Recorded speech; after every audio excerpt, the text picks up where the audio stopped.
저는 수년 전에 서울의 모 교회 집회를 갔는데 그 집회를 하면서 그 담임 목사님과 저와 우리 집사람이 식사를 하는데 노무현 정부 때에 청와대 비서관을 했던 한 분이 찾아와서 동석을 하게 되었습니다. 저는 그분의 이야기를 듣고 너무나 충격을 받았습니다.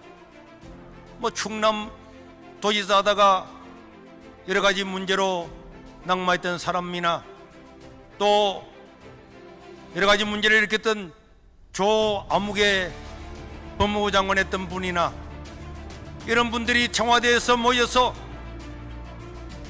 기독교 인구가 1300만 명이라고 할 때에 기독교 인구를 지금의 10분의 1로 줄여야 된다, 이런 것을 청와대에서 언론하면서 그렇게 기독교를 많이 두면은 절대로 우리가 정권을 유지할 수 없다는 이런 이야기를 할 때는 이야기를 듣고 저는 그때부터 계속적으로 이 국가를 위해서 교회를 위해서 기도하면서 경각심을 가지고 있었습니다.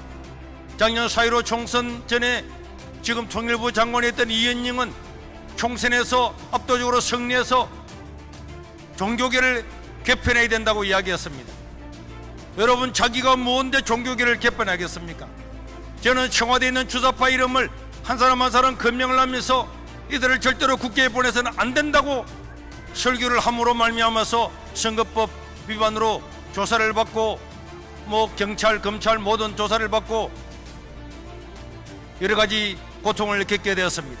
그리고 이런 것을 저는 연장선상에서 이 정부의 요직에 있는 사람들이 얼마나 기독교를 혐오하고 있는가, 어떻게 하면 한국 기독교를 말살시키려고 노력하고 있는가에 대해서 생각을 하고 있었습니다. 작년 김영춘 민주당 의원은 대통령의 측근이잖아요.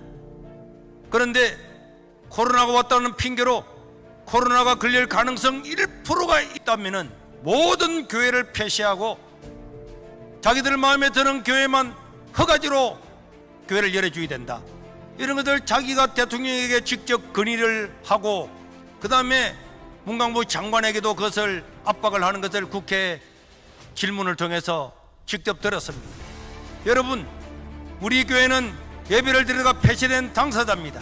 당사자인데 국가의 고위직에 있는 사람이 대통령의 측근이 코로나 걸릴 가능성 1%만 있다고 하는 일어나지도 않은 것을 예단을 내가지고 모든 교회 문을 다 닫고 교회를 허가지를 하겠다, 이런 발상하는 그 자체가 이게 전체주의 국가나 공산주의가 아니면 절대로 일어날 수 없기 때문에 선거 3일 전에도 이 동영상을 두고 강력히 비판을 했는데, 이런 것들 때문에 우리는 지금도 재판 가운데 있지만은 이 모든 연장선상에서 저는 코로나를 보았습니다.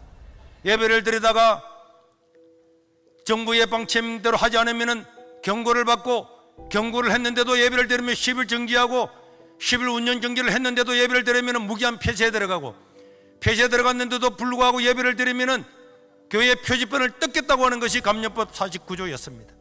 저는 그 집 작년 12월 30일 날 발의됨으로 말미암아서 저는 1월 첫째 주부터 우리 교회는 당회가 모여서 좋다, 우리 교회가 계속적으로 예배를 드림으로 말미암아서 이 법안을 무력화시켜야 된다, 우리는 헌법 소원을 하고 법적인 그런 대처를 해야 된다, 그러려고 하면은 피해 당사자만이 헌법 소원을 할 수 있고 피해 당사자만이 행정소송을 하고 있기 때문에 할 수가 있기 때문에 우리는 당회에서 만장일치로 우리 교회가 폐쇄가 되고 우리 교회 하나가 없어지는 한이 있어도 한국 교회를 위해서 우리가 희생하자.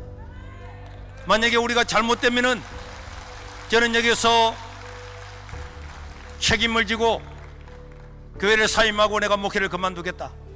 우리는 우리 교회 하나가 없어지는 한이 있어도 이 불법적이고 악법적인 이 정부와 당에서 싸워야 되겠다. 그렇게 해서 저희들은 예배를 드리다가 실제로 교회가 폐쇄가 되었습니다.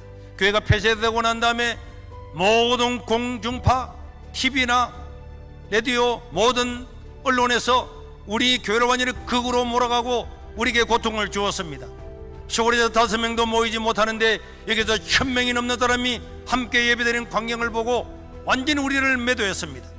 그러나 여러분, 우리는 여기서 굽히지 아니하고 교회가 폐쇄됐음에도 불구하고 저 잔디밭에서 추운 한겨울에 하나님께 예배를 계속적으로 드렸습니다. 그런데 놀라운 것은 우리는 아무리 교회를 폐쇄하고 정부가 압박을 해도 우리 세계로 교회 교인 한 명이라도 남아있는 날 동안에는 반드시 우리는 대면 예배를 드릴 거다, 이렇게 해나갔는데 놀라운 일이 일어났습니다. 그렇게 정부가 우리를 잡아먹으려고 쓰나미처럼 모든 언론을 동원해서 욕을 했는데, 그 다음 날이 되니까 잔디밭에서 예배를 드리고 눈이 오나 비가 오나 우리 예배 드릴 거다 현명을 나오고 난 다음에 전국 각지에서 다 일어나서 우리도 예배 드리겠다 하니까 정부에서 깜짝 놀라서 그 다음날 청와대에서부터 지시가 내려와서 세계로 폐쇄를 빨리 풀어라, 그래가지고 공무원들이 찾아와서 예배를 드리라고 통사정을 했습니다. 우리는 계속적인 예배를 드리겠다고 그랬습니다. 너희들이 법률을 정한 것처럼 헌법도 아닌 법률도 아닌 그냥 명령을 가지고 교회를 폐쇄하고 시월 유신보다도 100배나 더 악한 법을 가지고 이렇게 교회를 폐쇄하는데 한번 해봐라. 그랬더니 그들이 목사님, 세계로 교회는 몇 명이 모이든지 우리가 관여하지 않을 거니까 예배만 드리달라고, 그래서 예배를 드리게 된 겁니다. 그런데 더 놀라운 것은 우리가 20개월 동안 이렇게 왔음에도 불구하고 정말 놀라웠게도 코로나가 한 명도 우리 교회에서 일어나지 않았습니다. 하나님의 은혜와 돌보심과 하나님께서 우리에게 베푸신 긍휼이었다고 믿습니다.